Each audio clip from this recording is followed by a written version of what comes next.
Kenny, Deputy John President.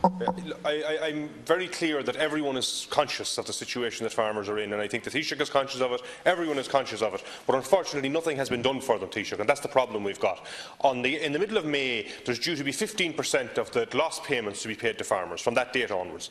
If that could be brought forward and paid now, it's €500 or €600 to most farmers. It's not an awful lot of money, and I understand that there's regulations there, there's meant to be inspections before that happens, but I think they can be set aside under the emergency circumstances that we have now, and it's a simple thing that can be done, and done now, to relieve this situation and have farmers a cheque in the post by the end of this week. And I would implore to you, Taoiseach, to make that happen. Thank you very much, Deputy President.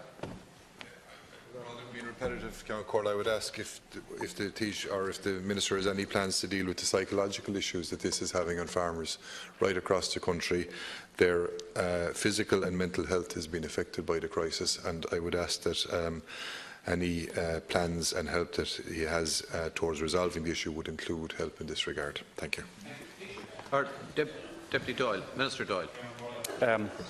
Yeah, I take aboard as somebody who's an active farmer and also purchasing fodder at the moment in the uplands in Wicklow. I appreciate the issue. It's not fair to say that nothing has been done. There has been a number of incentives made. Well, you may shake your head, Deputy, but people. Sorry, I didn't interrupt you. Okay. Anyone that says that they could have predicted that there was going to be a fodder shortage in the month of April last October, when normally you would have weather. Sorry, Deputy. Anyone that had the weather.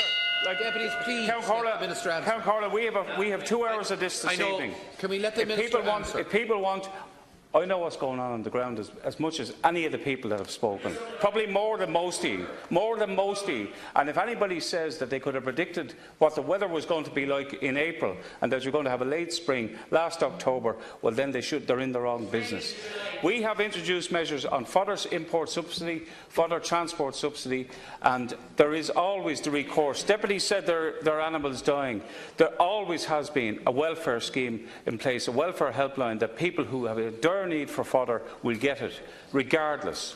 And there is fodder movement all around the country that's within the country at the moment. There is fodder in this country still being moved, and what's being assisted is the cost of that transport of that. And you don't know what you're talking about.